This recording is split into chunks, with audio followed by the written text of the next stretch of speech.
ബഹുമാന്യരായ ഗ്രൂപ്പ് അംഗങ്ങളെ, സുഹൃത്തുക്കളെ, ശ്രീമദ് ഭഗവത്ഗീത സുദർശനം ഭാഷാഭാഷ്യം എന്ന് പേരിട്ടിരിക്കുന്ന ഈ ഗീതാ പഠന ക്ലാസ്സുകളിലേക്ക് അല്ലെങ്കിൽ ഗീതാ പ്രഭാഷണ പരമ്പരയിലേക്ക് നിങ്ങളേവർക്കും എൻ്റെ ഹാർദമായ സ്വാഗതം.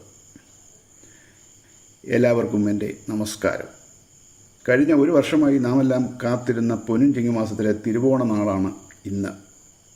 എല്ലാവർക്കും ഹൃദയത്തിൻ്റെ ഭാഷയിൽ ഞാൻ ഓണാശംസകൾ നേരുന്നു. ഇങ്ങനെ ഒരു നല്ല ദിവസത്തിൽ ശ്രീമദ് ഭഗവത്ഗീതയെക്കുറിച്ചുള്ള ഈ പഠന ക്ലാസ്സുകൾക്ക് തുടക്കം കുറിച്ചുകൊണ്ട് നിങ്ങളേവരോടും സംവദിക്കാൻ കഴിയുന്നതിൽ എനിക്ക് വളരെയേറെ സന്തോഷമുണ്ട്. എന്നെ ശ്രവിക്കുന്ന നിങ്ങൾക്കും ഇതേ തോന്നലാകും മനസ്സിൽ ഉള്ളതെന്ന് ഞാൻ വിശ്വസിക്കുന്നു. ഗ്രൂപ്പിൽ നൽകിയിട്ടുള്ള എൻ്റെ പ്രൊഫൈലിൽ നിന്നും എന്നെക്കുറിച്ചുള്ള അത്യാവശ്യം വിവരങ്ങൾ നിങ്ങൾക്ക് മനസ്സിലാക്കാൻ ഇതിനകം കഴിഞ്ഞിട്ടുണ്ടെന്ന് ഞാൻ കരുതുന്നു. എങ്കിലും ഒരു ബൃഹത് പരിപാടിയുടെ ആരംഭം കുറിക്കുന്ന സമയത്ത് അതിൻ്റെ പൂർണ്ണതയിലേക്കായി അത് നിർവഹിക്കുന്ന എന്നെക്കുറിച്ച് ചുരുക്കം ചില വാക്കുകളിലെങ്കിലും നിങ്ങളോട് പറയേണ്ടതുണ്ട്.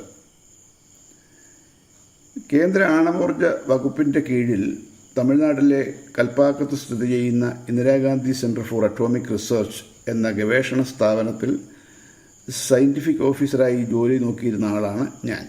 36 വർഷത്തെ സർവീസിന് ശേഷം 2019 മധ്യ തിരുവിതാംകൂറിലെ ഓണാട്ടുകര പ്രദേശത്തിൽ ഉൾപ്പെടുന്ന ഏവൂരെന്ന എൻ്റെ ജന്മനാട്ടിൽ താമസിക്കുകയാണ് ഇപ്പോൾ.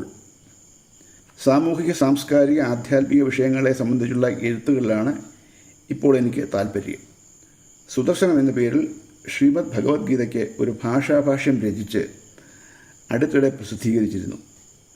കൊച്ചി ആസ്ഥാനമായുള്ള കുരുക്ഷേത്ര പ്രകാശനാണ് ഈ ഗ്രന്ഥത്തിൻ്റെ പ്രസാധകർ.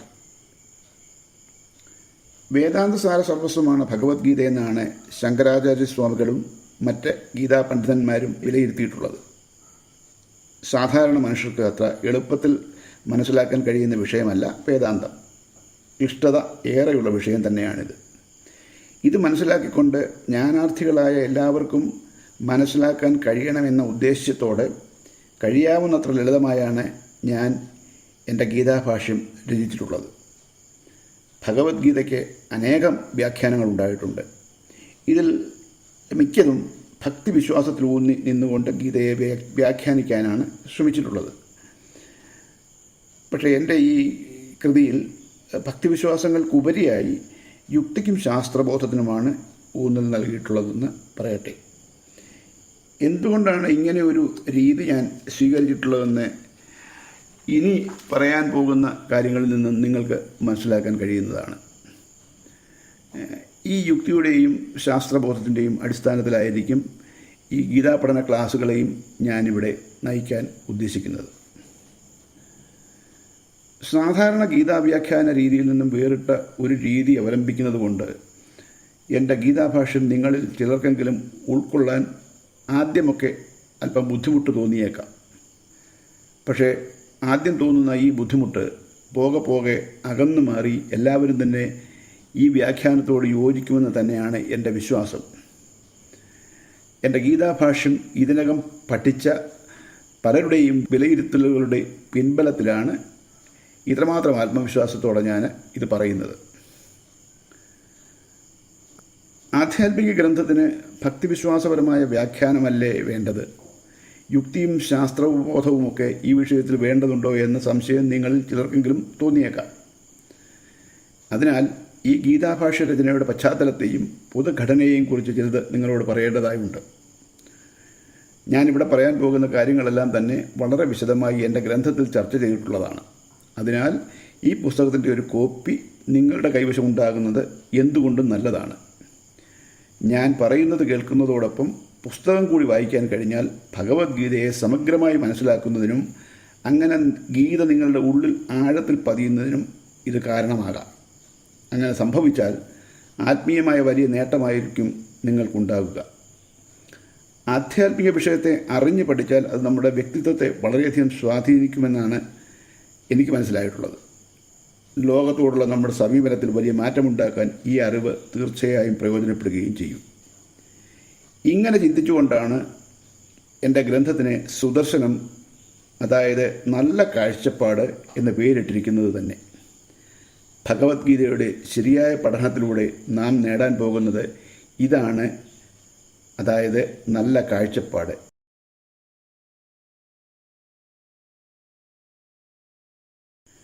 യുക്തിക്കും ശാസ്ത്രബോധത്തിനുമാണ് ഈ ഗീതാവ്യാഖ്യാനത്തിൽ ഞാൻ പ്രാധാന്യം നൽകിയിട്ടുള്ളതെന്ന് പറഞ്ഞല്ലോ. ഇങ്ങനെ പറയാൻ കാരണം എന്താണെന്ന് നോക്കാം. ഭഗവത്ഗീതാ ഗ്രന്ഥങ്ങളുടെ പുറംചട്ടയിലും മറ്റിടങ്ങളിലുമെല്ലാം കാണുന്ന ഗീതാചിത്രം നമുക്കെല്ലാം സുപരിചിതമായിരിക്കണം. 5 കുതിരകൾ വലിക്കുന്ന ഒരു തേരിൻ്റെ തേർത്തട്ടിൽ ഈ അശ്വങ്ങളുടെ കടിഞ്ഞാണം കയ്യിൽ പിടിച്ചുകൊണ്ട് സാരഥീഭാവത്തിൽ കൃഷ്ണൻ ഇരിക്കുന്നു. രഥത്തിനുള്ളിൽ വിഷാദചിത്തനായി അർജുനനും ഇരിക്കുന്നു. ഈ ചിത്രം കൊണ്ട് എന്താണ് ഉദ്ദേശിക്കുന്നതെന്ന് നിങ്ങളിൽ എത്ര പേർക്ക് അറിയാമെന്ന് എനിക്കറിയില്ല. അതിനാൽ അത് ഞാൻ ചുരുക്കി ഒന്ന് പറയാം. ഇന്നേക്ക് കുറഞ്ഞപക്ഷം ഒരു 3 സഹസ്രാബ്ദങ്ങൾക്ക് മുമ്പെങ്കിലും രചിക്കപ്പെട്ടിട്ടുള്ള കഠോപനിഷത്ത് എന്ന ഉപനിഷത്തിലെ രഥകൽപ്പന എന്ന ആശയത്തിൻ്റെ ചിത്രീകരണമാണ് ഇത്. രഥകൽപ്പനയുടെ ശ്ലോകം ഞാനൊന്ന് ചൊല്ലാം. ആത്മാനം രഥിനം വിദ്ധി ശരീരം രഥമേവ തു ബുദ്ധിം തു സാരഥിം വിദ്ധി മനഃപ്രഗ്രഹമേവ ച ഇന്ദ്രിയാണി ഹയാനാഹു വിഷയാംസ്തേഷു ഗോചരാൻ ആത്മേന്ദ്രിയ മനോയുക്തം ഭോക്തേത്യാഹുർമനീഷിണ. ഈ ശ്ലോകങ്ങളുടെ വാച്യാർത്ഥം ഇതാണ്. ശരീരമാണ് രഥം, ആത്മാവാണ് രഥത്തിൻ്റെ ഉടമസ്ഥൻ, പഞ്ചേന്ദ്രിയങ്ങളാണ് കുതിരകൾ. കുതിരകളുടെ കടിഞ്ഞാൺ എന്നത് മനസ്സാണ്. കടിഞ്ഞാൺ കയ്യിൽ പിടിച്ചിരിക്കുന്നത് സാരഥി ബുദ്ധിയാണ്. കുതിരകൾക്ക് സഞ്ചരിക്കാനുള്ള വഴിയാണ് ഇന്ദ്രിയ വിഷയങ്ങൾ. ഈ വാച്യാർത്ഥം മനസ്സിലാക്കിയ സ്ഥിതിക്ക് ഇതിൻ്റെ താത്വികാർത്ഥം എന്താണെന്ന് നമുക്കൊന്ന് നോക്കേണ്ടതുണ്ട്. പഞ്ചേന്ദ്രിയങ്ങൾ, അതായത് ചെവി, ത്വക്ക്, കണ്ണ്, നാക്ക്, മൂക്ക് എന്നിവയിലൂടെയാണ് നാം ഈ ലോകവുമായി ബന്ധപ്പെടുന്നത്. ഇവയുടെ വിഷയങ്ങളാണ് ശബ്ദം, സ്പർശം, രൂപം, രസം, ഗന്ധം എന്നിവ. ഇന്ദ്രിയ വിഷയങ്ങൾ ഇന്ദ്രിയങ്ങളെ അവയിലേക്ക് പിടിച്ചു വലിക്കും. ഉദാഹരണത്തിന് ചെവിയെ ശബ്ദമെന്ന് പറയുന്നത് ചെവി എന്ന ഇന്ദ്രിയത്തിൻ്റെ വിഷയമാണ് ശബ്ദം. അപ്പോൾ എവിടെയെങ്കിലും ഒരു ശബ്ദം കേട്ട് കഴിഞ്ഞാൽ നമ്മൾ വളരെ ആകൃഷ്ടരായി ആ ശബ്ദം നമ്മുടെ ചെവി അങ്ങോട്ട് പോകും. അപ്പോൾ നമ്മുടെ ശരീരം, നമ്മുടെ മനസ്സും ശരീരവും എല്ലാം അതിനോടൊപ്പം തന്നെ പോകേണ്ടി വരും. അങ്ങനെ മറ്റ് ഇന്ദ്രിയങ്ങളുടെ കാര്യങ്ങളും. അപ്പോൾ ഈ ഇന്ദ്രിയ വിഷയങ്ങൾ വളരെ ശക്തിയോടെയാണ് ഈ ഇന്ദ്രിയങ്ങളിൽ അതിലേക്ക് പ്രവേശിപ്പിക്കാൻ പരിശ്രമിക്കുന്നത്. വ്യത്യസ്ത ദിശകളിലേക്ക് പിടിച്ചു വലിക്കുന്ന കുതിരകളെ പൂട്ടിയ നമ്മുടെ ശരീര രഥത്തിൻ്റെ കാര്യം എന്താകും? അതെപ്പോൾ അപകടത്തിൽപ്പെട്ട് നശിച്ചെന്ന് ചോദിച്ചാൽ മതിയല്ലോ. അതായത് ഇന്ദ്രിയങ്ങളെ നിയന്ത്രണമില്ലാതെ അവയുടെ വിഷയങ്ങളിൽ വ്യാപരിക്കാൻ സമ്മതിച്ചാൽ അത് നമ്മുടെ ശരീരത്തെ നശിപ്പിക്കുമെന്ന് അർത്ഥം. പക്ഷേ ഈ കുതിരകളെ അവയുടെ കടിഞ്ഞാണിലൂടെ നിയന്ത്രിച്ചുകൊണ്ട് രഥം ഓടിച്ചാലോ, ആ രഥം ഒരു കുഴപ്പവുമില്ലാതെ ലക്ഷ്യസ്ഥാനത്തെ പ്രാപിക്കുമെന്നത് തീർച്ച. ഈ ഇന്ദ്രിയാശയങ്ങളെ നിയന്ത്രിക്കുന്ന സാരഥി ബുദ്ധിയാണെന്നാണ് നാം ശ്ലോകത്തിലൂടെ കണ്ടത്. ചുരുക്കത്തിൽ നമ്മുടെ ജീവിതം സാർത്ഥകമായി തീരാൻ, അല്ലെങ്കിൽ ഈ ശരീരം കൊണ്ട് ഉദ്ദേശിച്ചിട്ടുള്ള കാര്യങ്ങൾ നേടി അത് ലക്ഷ്യപ്രാപ്തിയിലെത്താൻ നമ്മുടെ ജീവിതത്തെ നാം ബുദ്ധിയുടെ നിയന്ത്രണത്തിൽ വിട്ടുകൊടുക്കണം എന്നർത്ഥം. അതായത് നമ്മുടെ കർമ്മങ്ങളെല്ലാം തന്നെ ബുദ്ധിപൂർവമായിരിക്കണം എന്ന് അർത്ഥം. ഭഗവത്ഗീതാ ചിത്രത്തിൽ ഈ ബുദ്ധിയുടെ പ്രതീകമാണ് കൃഷ്ണൻ. തേർത്തട്ടിലിരിക്കുന്നത് ഇവിടെ കൃഷ്ണനാണ്. അപ്പം കൃഷ്ണൻ എന്ന് പറയുന്നത് ബുദ്ധിയുടെ പ്രതീകമാണ്. ബുദ്ധിയുടെ പ്രാധാന്യത്തെ എടുത്തു കാണിക്കുന്ന മറ്റൊരു ഉദാഹരണം നമുക്ക് നോക്കാം. ഗീതോപദേശം കഴിഞ്ഞ ശേഷം കൃഷ്ണൻ അർജുനന് നൽകുന്ന ഒരു ഉപദേശമുണ്ട്. ഭഗവത്ഗീത 18-ാം അധ്യായം മോക്ഷസന്യാസ യോഗത്തിലെ 63-ാമത്തെ ശ്ലോകമാണിത്. അത് ഞാനൊന്ന് ചൊല്ലാം. ഇതിത്തെ ജ്ഞാനമാഖ്യാതം ഗുഹ്യാത് ഗുഹ്യതരം മയാ വിമൃശൈതശേഷേണ യഥേച്ഛസി തഥാ കുരു. അർത്ഥം ഇതാണ്: ഹേ അർജുന, രഹസ്യങ്ങളിൽ വെച്ച് രഹസ്യമായ ജ്ഞാനം ഞാൻ നിനക്ക് ഉപദേശിച്ചു കഴിഞ്ഞു. ഇതെല്ലാം വിമർശന ബുദ്ധിയോടെ നിരൂപണം ചെയ്തിട്ട് നിന്റെ ഇഷ്ടം പോലെ പ്രവർത്തിക്കുക. ഭഗവാൻ കൃഷ്ണൻ ഭക്തനായ അർജുനനോടാണ് ഇത് പറയുന്നതെന്ന് നാം ഓർക്കണം. എനിക്കറിയാവുന്നതെല്ലാം നിന്നോട് പറഞ്ഞു കഴിഞ്ഞു. അതെല്ലാം വിമർശന ബുദ്ധിയോടെ നീ നിരൂപണം ചെയ്തിട്ട് നിൻ്റെ ബുദ്ധിക്ക് ശരിയെന്ന് തോന്നുന്നത് സ്വീകരിക്കുക.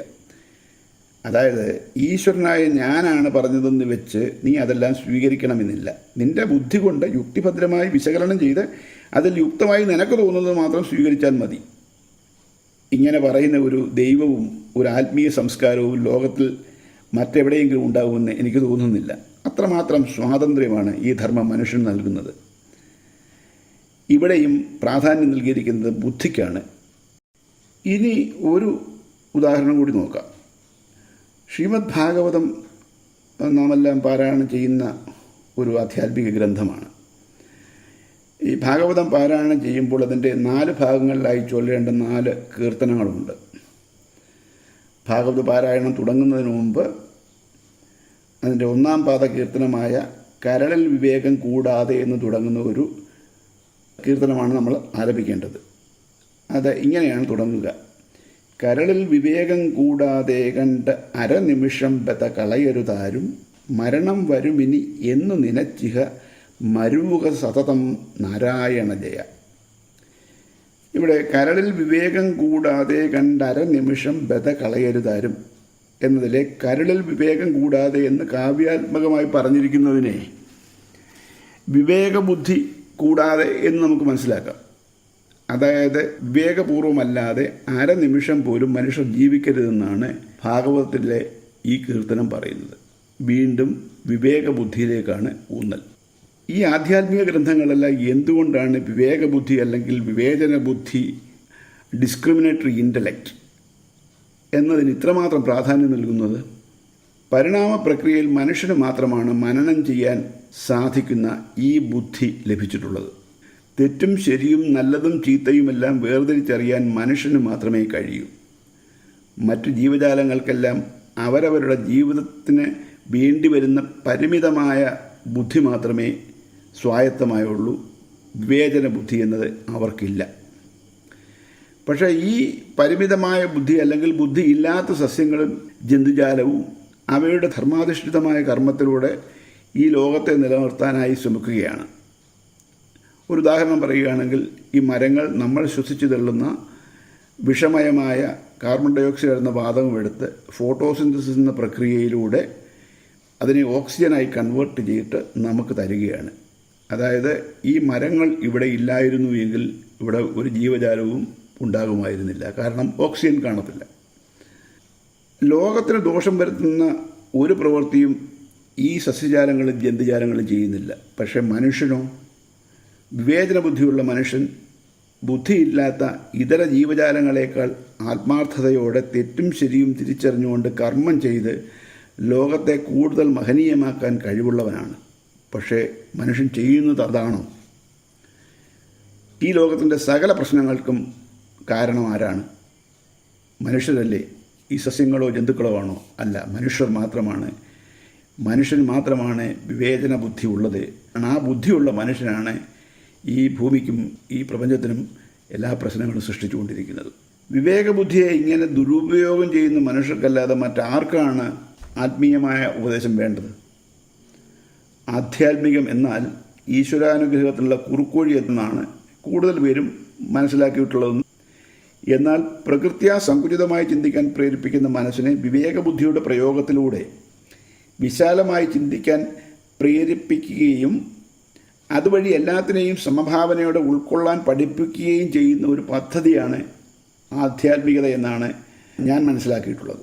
ഈ ആധ്യാത്മിക ഭാവം ആർജിക്കാൻ വിവേകബുദ്ധിയുടെ ശരിയായ പ്രയോഗം അനിവാര്യമാണ്.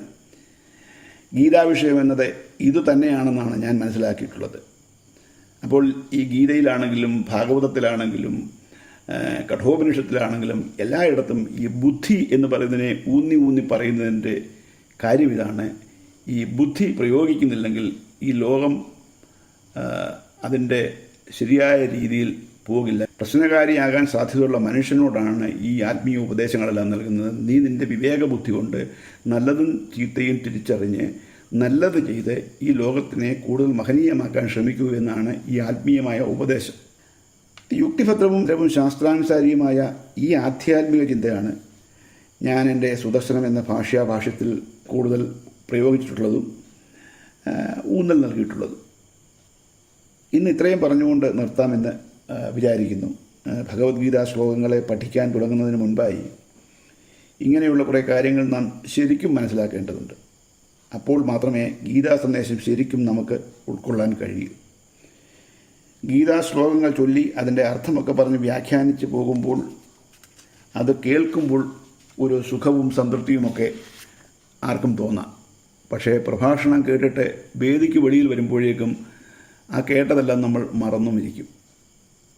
ഇതിന് കാരണം കേൾക്കുന്നതൊന്നും നമ്മുടെ മനസ്സിൽ തട്ടി അനുഭവമാകുന്നില്ല എന്നത് തന്നെ. ഗീതയിൽ പറയുന്നത് മനസ്സിലാക്കി അതിനെ ഒരു പരിധിവരെയെങ്കിലും സ്വന്തം ജീവിതത്തിൽ പകർത്താൻ കഴിഞ്ഞാലേ ഇത് പഠിക്കുന്നത് കൊണ്ടും പ്രഭാഷണങ്ങൾ കേൾക്കുന്നതുകൊണ്ടും ഒക്കെ എന്തെങ്കിലും പ്രയോജനം നമുക്കുണ്ടാകാനുള്ളൂ. അങ്ങനെ എന്തെങ്കിലും മനസ്സിലാക്കിയാൽ മാത്രമേ, ആ അറിവ് കൊണ്ട് മാത്രമേ നമ്മുടെ വ്യക്തി ജീവിതത്തിൽ എന്തെങ്കിലും തെറ്റുകൾ ഉണ്ടെങ്കിൽ അതിനെ നമുക്ക് മാറ്റി ഇന്നുള്ളതിനും അല്പം കൂടെ നല്ലൊരു മനുഷ്യനായി സമൂഹത്തിനും ലോകത്തിനും നന്മ ചെയ്തുകൊണ്ട് ജീവിക്കാനും കഴിയും. അപ്പോൾ ഈ വിഷയങ്ങളെല്ലാം നമ്മൾ സാവകാശത്തിൽ പഠിച്ചെടുക്കേണ്ടതാണ്. അതുകൊണ്ട് ധൃതി പിടിക്കേണ്ട കാര്യമൊന്നുമില്ല. നമുക്ക് പതുക്കെ ഈ വിഷയങ്ങളൊക്കെ പഠിക്കാം. ഞാൻ വായിച്ച് പഠിച്ചിട്ടുള്ളതെല്ലാം എൻ്റെ പരിമിതമായ അറിവിൽ വെച്ചുകൊണ്ട് നിങ്ങൾക്കത് പകർന്നു നൽകാനാണ് ഞാൻ ആഗ്രഹിക്കുന്നത്. നിങ്ങളും എന്നോട് കൂടി സഹകരിക്കുകയും എൻ്റെ ഈ പ്രഭാഷണങ്ങളെ കേൾക്കുകയും ന്യായമായ രീതിയിലുള്ള ചോദ്യങ്ങൾ ചോദിക്കുകയും, ന്യായമായ രീതിയിലുള്ള ചോദ്യങ്ങൾ ഞാൻ ഉദ്ദേശിച്ചത് ചിലർ വന്നിട്ട് ഒരു പ്രസക്തിയുമില്ലാത്ത ചോദ്യങ്ങൾ ചോദിച്ച് നമ്മുടെ സമയം വെറുതെ കൊണ്ട് നഷ്ടപ്പെടുത്തും. ഏത് വിധത്തിലുള്ള സംശയങ്ങളും ഈ ഗ്രൂപ്പിൽ ചോദിക്കാം. അത് വാട്സാപ്പിലാകുന്നത് കൊണ്ട് എനിക്ക് സമയം കിട്ടുന്ന മുറയ്ക്ക് ഞാൻ അതിൻ്റെ എല്ലാം ഉത്തരങ്ങൾ അവിടെ നൽകുന്നതായിരിക്കും. അപ്പോൾ നമുക്ക് ഇനി അടുത്ത ഞായറാഴ്ച വീണ്ടും കാണാം. ആഴ്ചയിൽ ഒരിക്കൽ ഈ ഒരു പഠന ക്ലാസ് നടത്തണമെന്നാണ് ഞാനിപ്പോൾ ചിന്തിക്കുന്നത്. അപ്പോൾ ഇത്രയും നേരം എന്നെ ക്ഷമാപൂർവ്വം കേട്ടുകൊണ്ടിരുന്ന നിങ്ങൾക്കെല്ലാം എൻ്റെ നന്ദി, നമസ്കാരം.